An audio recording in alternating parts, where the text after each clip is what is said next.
kids, welcome back to another Adults Play Minecraft Java edition. This is Pen and I am here in Spawn. You can tell by the giant pig behind me.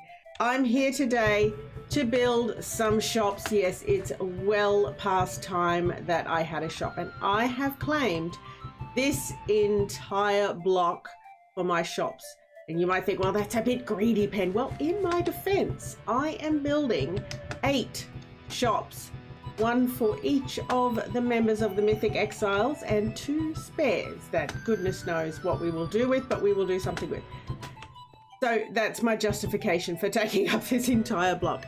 And I am building a fantasy style merchant's row on this block. So there will be shops on either side with a central plaza and access from all 4 roads. It's going to look great. I'm really looking forward to building this. And you might notice that there is a little bit of a problem with elevation at this end, but I have an idea which I'm hoping will come together, because if it does, it's going to be adorable. That pig is actually slightly inconvenient. Excuse me, Mr. Pig, but never mind. Never mind. Hey, anyone else notice that they're staring each other down? It's a pig staring competition. All right, let's get working. So I've laid out the foundations of each of these shops so that I can just throw them together. They are very simple and rather small, but they're cute. They're small and cute, and they will be great for starter shops to get us all into merchanting.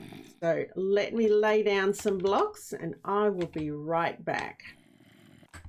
Hey, what the heck?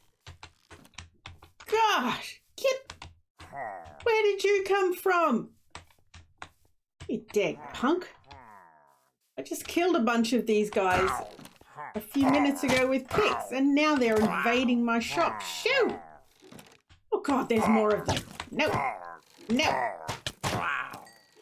I see you. Get out. Shoot. The heck? Where'd that one guy go that was in my shop? There's more. Where? Ow! Oh, hello. You. Shop's not open. I wouldn't sell to you anyway. You're a terrible man. Is that all of them? They must have come over the top here and just dropped on my head. How rude. How rude. But now, while I have you here, let me tell you about what I've done so far. So this is the first story. Has gone up, and this will be, I got to move these.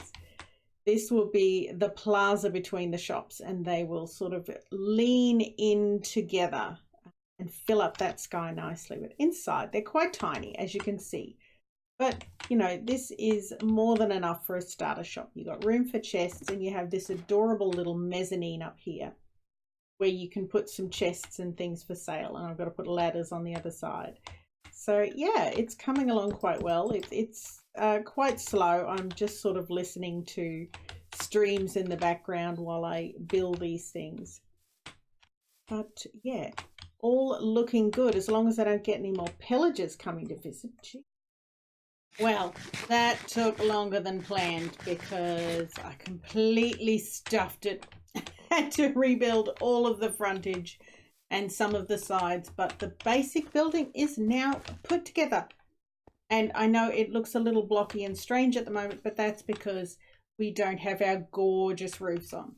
But you can see the style that I'm going for here and the way that it curves in over this little plaza here. It's going to look gorgeous. Small inside, but you can still get quite a lot of stuff in here. You can put chests up the top here, a couple of chests along the side, which is all you really need for a starter shop. And up here, I did some tricky things because the wall comes in and I didn't want it to be the door down there. So I moved the doors up here. So each shop has its own little bridge, and you can come in here to the shop and then exit. There are ladders. I just jump off and exit out this side into the main central plaza.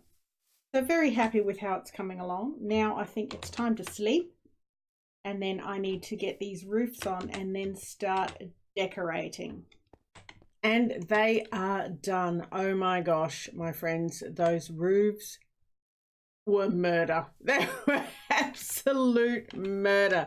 But they are finally finished and they came out just great. I'm very happy with that. But now it's time to do the very interesting job of decorating all this, because of course we can't just have them sitting around on some plain old grass. No, all of this has to change so that we can build our Merchant's Row.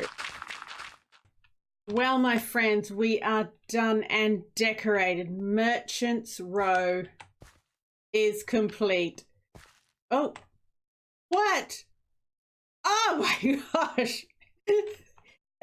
I literally have just finished, and the SSASS, the Secret Society Against Secret Societies, is on already, making spurious claims. Well, how rude.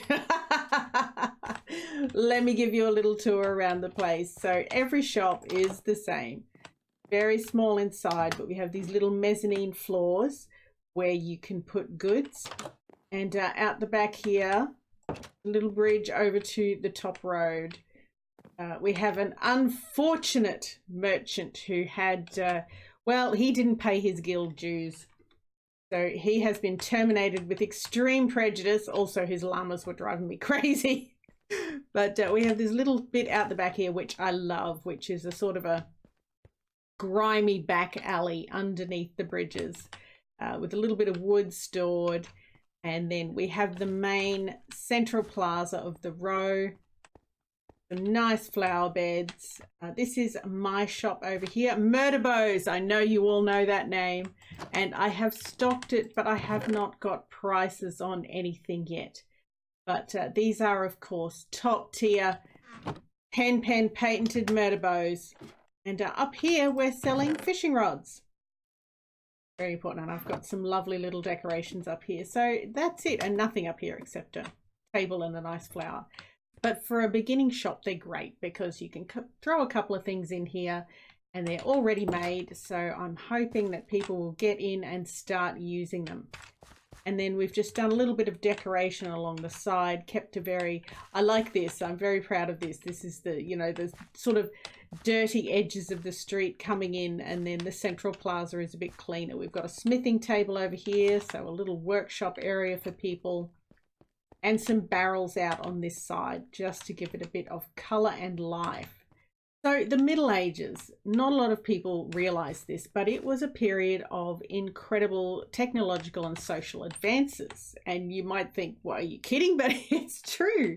And one of the most important advances that came out was an improvement to agriculture. So it increased the yield from farms so that peasants had an excess now. So that meant that instead of having very small communities where everyone had to do their own farming, you could have people gathering in towns. So it could support people who didn't farm.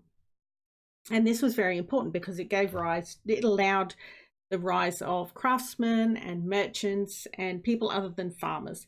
And with the rise of craftsmen, of course, there came a demand for goods and services.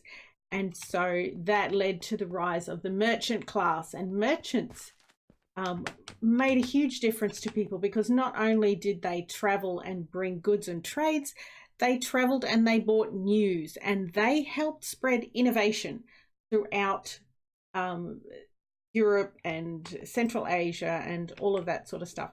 And because of that spread, it meant that advancements could happen faster. And when you think about it these days, you know, news spreads instantly. We have the internet, we have all that sort of stuff. But back then, news took a very long time to get anywhere. And not only that, it had to be word of mouth before the Middle Ages. But with the Middle Ages and the rise of cities and the increase to farming yields, there was also the development of things like monasteries, so a landed area could support a lot of people who were doing nothing more than intellectual pursuits. So, you know, we tend to think of monasteries as religious, but they were also originally the leaders in terms of writing, and this is why we know so much about the medieval period, is because the monasteries and the monks there really did sort of learn about the world and what was going on, and they wrote it down. So the reason that the Dark Ages is called the Dark Ages is because we know so little about it, because it was a time of, you know, there was very little travel, there was nobody around to write things down, and a lot of things, because they were only passed around by word of mouth, were lost.